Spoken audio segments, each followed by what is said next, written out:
살고 싶다고. 씨발 아프잖아요.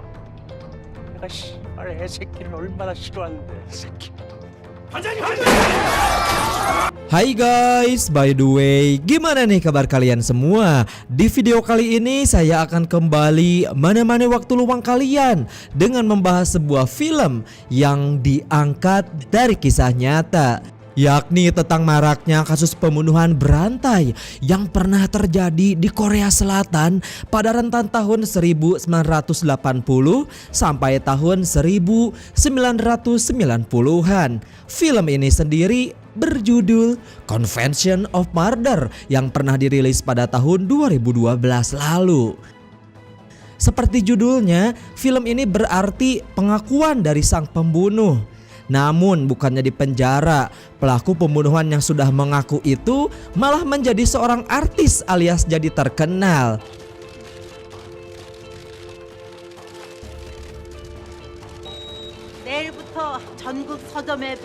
Nah loh, kok bisa? Oke, daripada banyak spoiler di awal, mendingan kita langsung aja yuk ke alur cerita filmnya.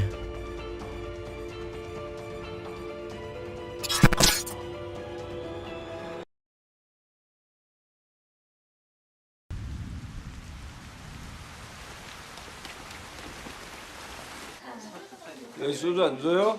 Pada tahun 2005, tepatnya di Korea Selatan, film diawali dengan diperlihatkan kepada perkelahian sengit di antara dua orang pria bernama Letnan Choi Hyung-gyo bersama dengan seorang pria yang sedang memakai masker.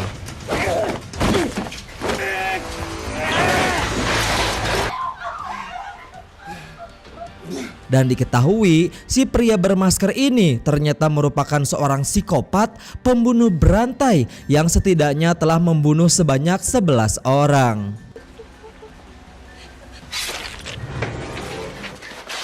Di dalam aksi perkelahian barusan, Hyung-gyo yang sempat dibuat tidak berdaya, hal ini dimanfaatkan oleh psikopat tersebut untuk melarikan diri.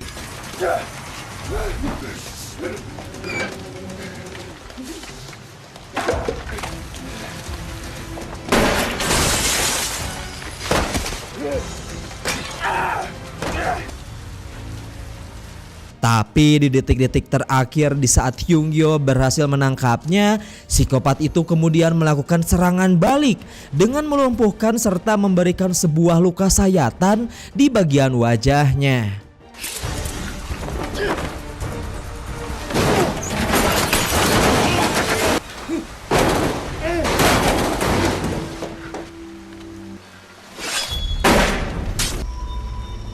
너 겁먹었구나.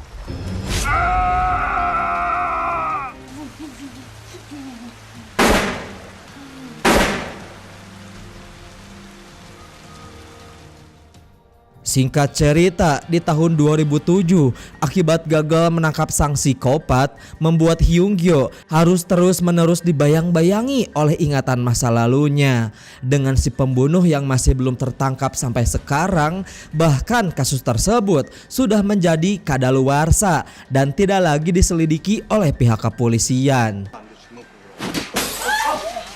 왜 돌리냐고? Kenapa? Karena memang di Korea Selatan, jika kasus belum terpecahkan selama lebih dari 15 tahun lamanya, maka kasus itu tidak akan lagi dilanjutkan dengan si pembunuh yang akan terbebas dari jeratan hukum, meskipun dia ini sudah mengaku ke publik sekalipun. Setelah tidak dilanjutkannya lagi kasus tersebut, ditambah si pembunuh masih belum tertangkap, membuat para keluarga korban pun sampai kecewa berat kepada pihak kepolisian, termasuk yang dialami oleh seorang pria bernama Hyun-sik yang memilih untuk mengakhiri hidupnya di depan Hyung-gyo akibat ibu kandungnya telah menjadi salah satu korban dari sang psikopat. 참 좋아하겠다 이 새끼야. 네 마음 아니까. 야 이씨가.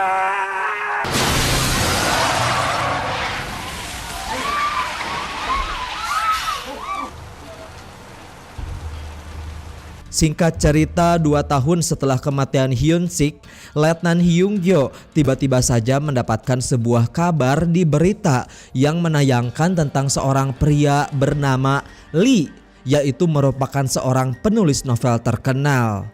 Di dalam siaran itu, Lee mengaku sudah melakukan pembunuhan berantai. Jadi dapat kita simpulkan bahwa si Lee ini adalah dalang di balik kasus pembunuhan berantai pada kejadian 17 tahun yang lalu. 완전 범죄를 스스로 깬다. 누군가도 저처럼 이런 Bahkan agar publik semakin yakin bahwa dialah pembunuhnya, secara detail Lee menjelaskan di dalam novel yang dia tulis tentang lokasi dari tempat si korban terbunuh, termasuk memperlihatkan luka tembak yang dia dapat dari Letnan Hyung Gyo di saat pengejaran di masa lalunya.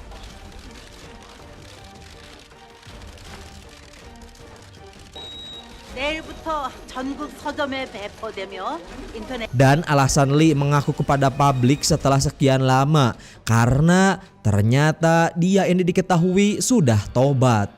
Bahkan dia juga berencana akan menebus semua kesalahannya dengan mendonasikan uang hasil penjualan dari novel itu kepada para keluarga korban yang dia habisi.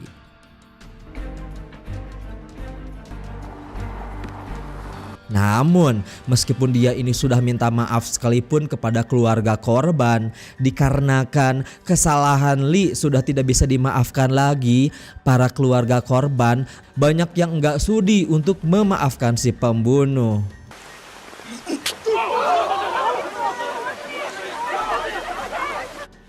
Malahan semenjak sang psikopat mengaku mereka berencana akan melakukan penculikan kepada Lee untuk membalaskan dendam.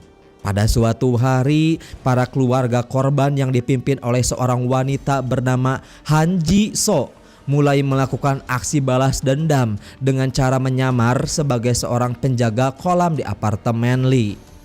굿이나 보고 떡이나 드자, 씨발. 너는 내 손에 죽어. 왜 당신 딸을 위해 그 위험을 무릅쓰는 건다?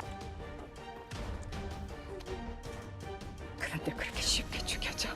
목숨을 부끄라는 모습 보고 싶어.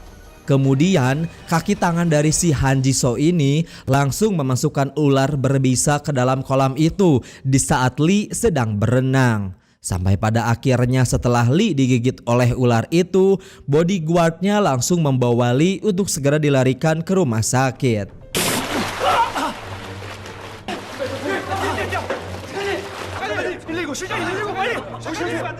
Di saat kedua petugas ambulan tengah membawa Lee masuk ke dalam mobil, mobil ambulan lain pun tiba-tiba datang. Yang ternyata mobil ambulan yang pertama merupakan keluarga korban yang sedang menyamar.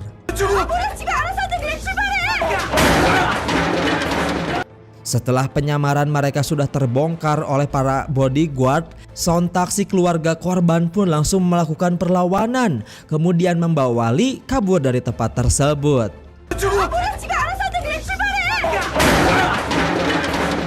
Di sisi lain, Letnan Hyung Gyo yang baru saja mendapatkan kabar tentang penculikan Lee, dia kemudian bergegas mengejar si mobil si penculik dan berencana akan menyelamatkan Lee. Oke, buat kalian yang penasaran kenapa sih si Letnan Hyung Gyo ini malah menyelamatkan Lee padahal dia adalah psikopat berbahaya? Jawabannya akan terjawab di pertengahan film ini ya.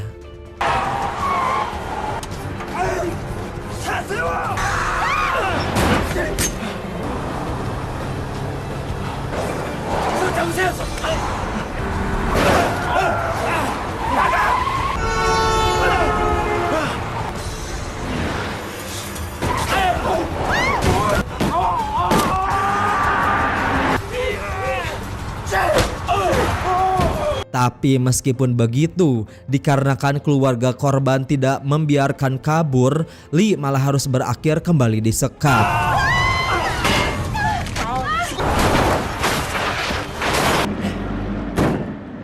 Setelah kabar penculikan Lee tersebar luas ke berbagai media swasta, Letnan Hyung Gyo memilih untuk tidak memberikan komentar apapun kepada para media, seolah-olah dia melindungi keluarga korban yang menjadi dalang di balik penculikan.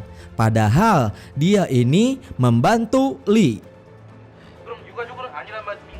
Dalam keadaan setengah sadar, awalnya semua keluarga korban sepakat akan menyiksa Lee secara perlahan-lahan untuk membalaskan dendam atas perbuatan dia di masa lalu.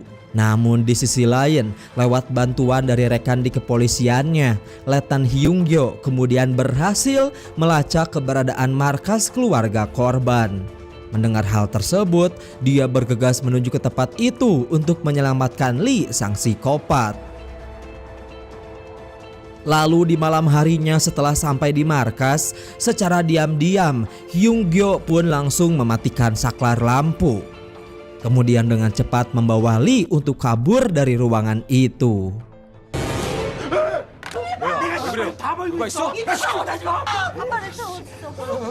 Meski sempat terjadi kejar-kejaran, beruntungnya Letnan Hyung-gyo berhasil menyelamatkan Lee dari tempat penyekapan.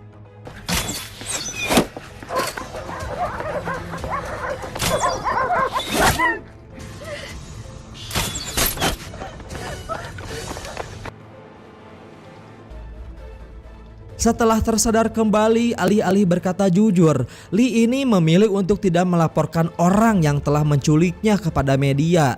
Bahkan dia juga sampai berbohong bahwa si penculik adalah penggemar beratnya, seolah-olah berniat melindungi para keluarga korban.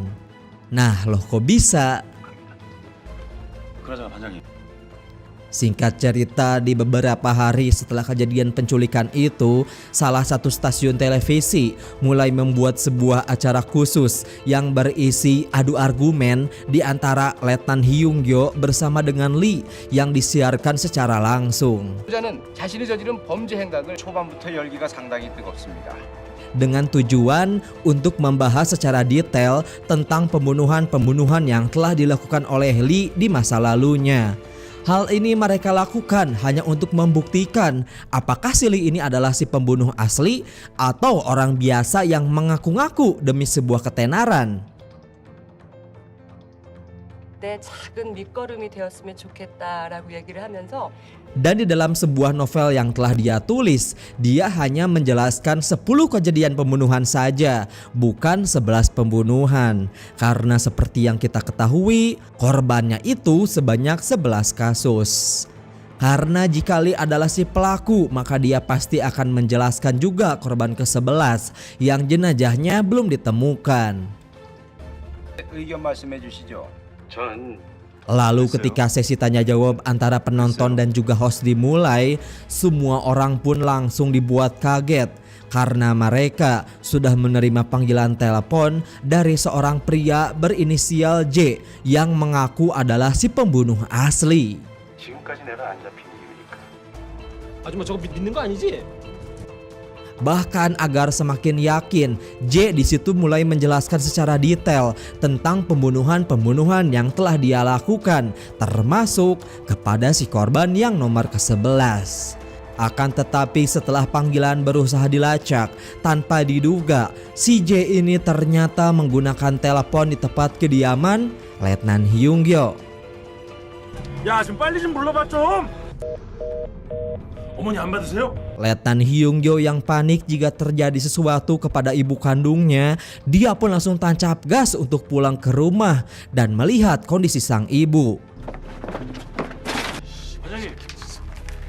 Untungnya kondisi sang ibu dalam keadaan baik-baik saja. Hyung-gyo juga di situ menemukan sebuah pesan tulisan dari si inisial J tentang dia yang selalu mengawasi keluarganya. Sehingga tidak lama kemudian tiba-tiba dia melihat keberadaan orang misterius yang sedang menyapanya dari luar rumah. Sadar bahwa itu adalah si pelaku alias si inisial J, dengan cepat Hyung-gyo berlari menuju ke arah si pria itu.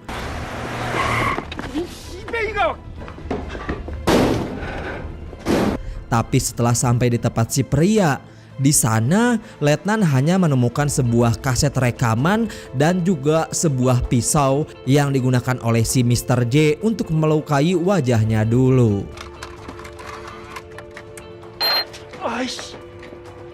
Di saat kaset sudah diputar, ternyata isi dari rekaman tersebut adalah sebuah rekaman video dari si korban ke-11 bernama asli So-yeon yang jenazahnya belum ditemukan sampai sekarang. Dan sedikit informasi, ternyata si So-yeon ini merupakan mantan kekasih dari Letnan Hyung-gyo sekaligus anak kandung dari Jisoo.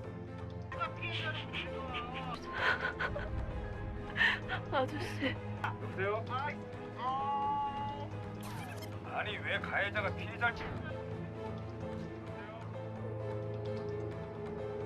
Sementara itu di tempat lain, karena keaslian Lee sebagai pembunuh masih dipertanyakan, dia lalu berusaha melakukan pembelaan dengan mempertegas di depan media agar mereka tidak terlalu percaya kepada si penelepon yaitu berinisial J. Namun di saat sedang wawancara tersebut, salah satu anggota korban yang hebat bermain panah tiba-tiba saja langsung menembak Lee dari kejauhan.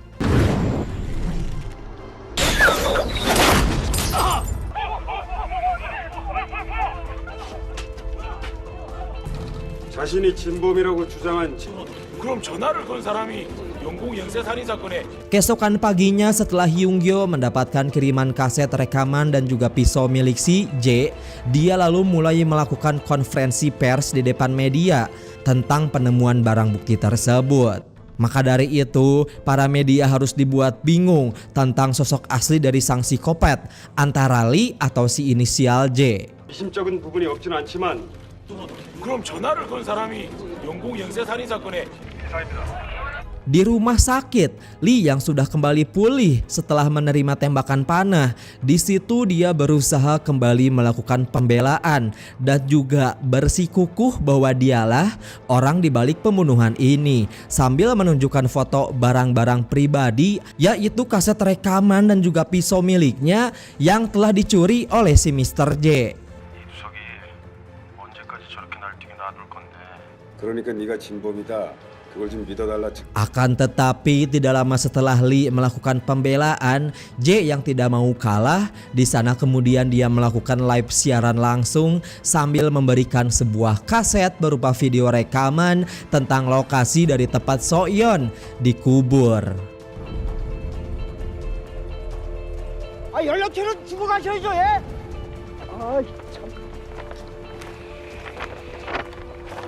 Bahkan dia juga sampai menantang Lee untuk tampil di sebuah acara televisi dalam membuktikan siapa sih psikopat asli di antara mereka.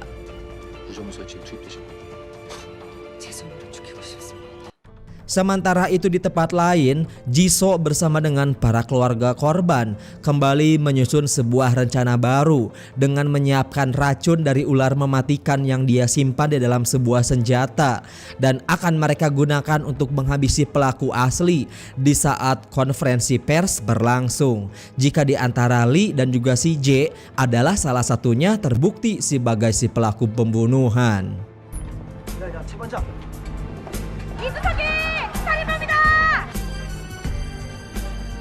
Singkat cerita, Letnan Hyung-gyo, Lee dan juga J kemudian mulai tampil di stasiun televisi. 저희 씨가 스튜디오 쪽으로 다가오고 있습니다. Di sana J menyuruh pihak stasiun televisi untuk melakukan live siaran langsung sambil melakukan penggalian di daerah pegunungan Ansan tempat Se-yeon dikubur. 경기도 안산 부근의 야산에 나와 있는데요.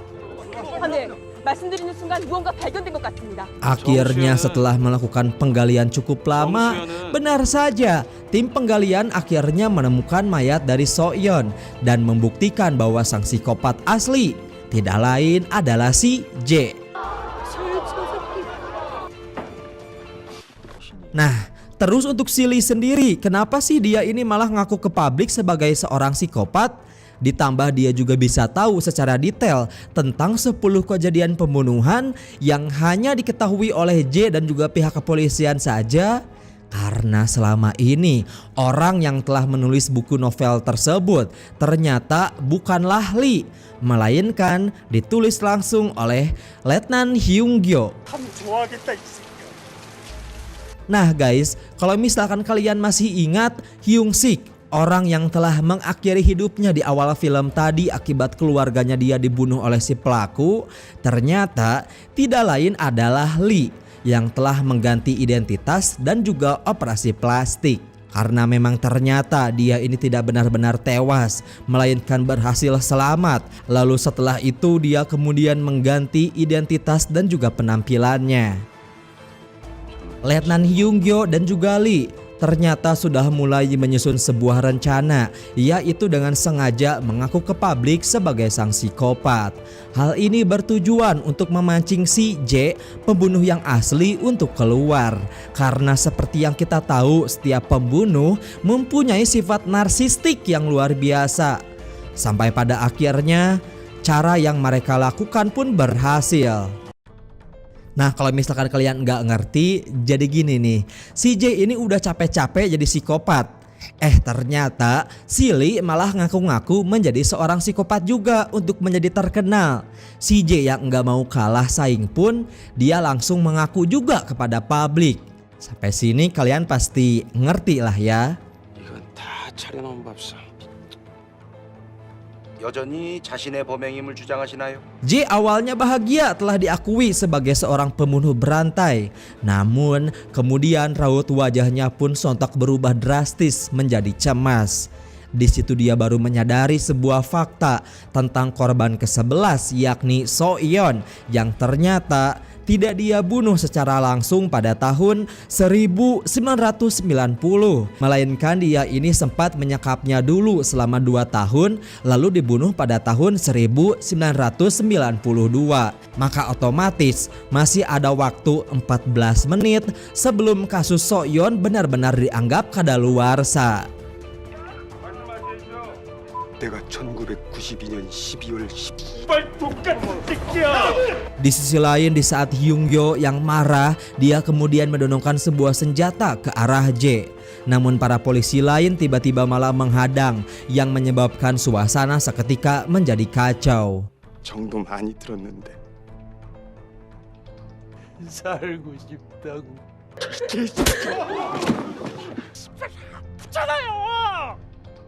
내가 씨발 애 새끼를 얼마나 싫어하는데. 새끼. 반장님!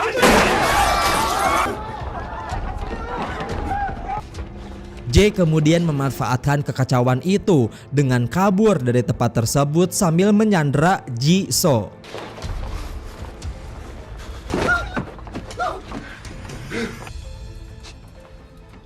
닥쳐 이 개새끼야!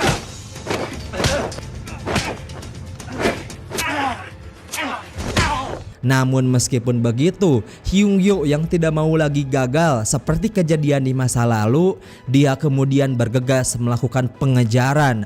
Sampai pada akhirnya dia dan juga si J mulai kembali saling berhadapan satu sama lain.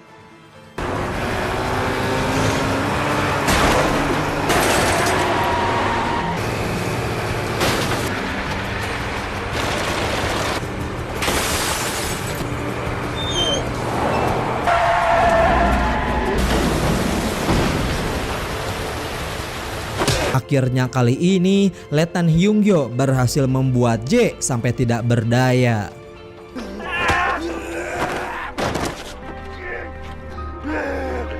Ketika hendak menghabisi sang psikopat, lagi-lagi para polisi lain pun datang menghentikan Letnan Hyung-gyo, termasuk menghentikan Lee, Ji-so dan juga para keluarga korban yang lain yang juga ingin menghabisi J untuk membalaskan dendam.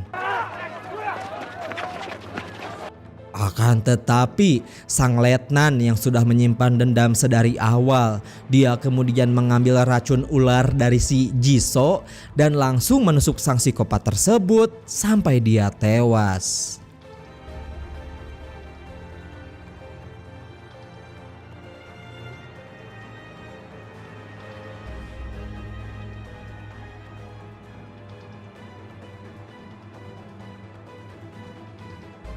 Nah guys, akibat perbuatan Hyung-gyo yang seenaknya telah membunuh seorang pelaku pembunuh, akhirnya dia pun harus menerima hukuman penjara selama 5 tahun lamanya.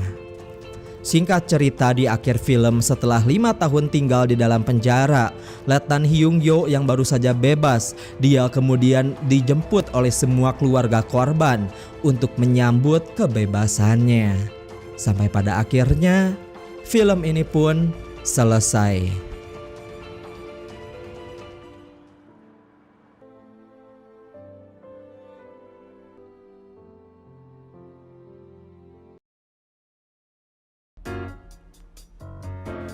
So itu guys, sebuah alur cerita film yang saya ceritakan hari ini.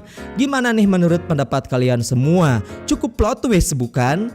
Dan seperti biasa, kalau kalian suka dengan alur film yang saya ceritakan hari ini, boleh banget buat minta like-nya. Dan jangan lupa juga nyalain notifikasinya, karena kedepannya bakalan banyak banget cerita atau alur-alur menarik buat dibahas. So sekian dari saya. Wassalamualaikum warahmatullahi wabarakatuh.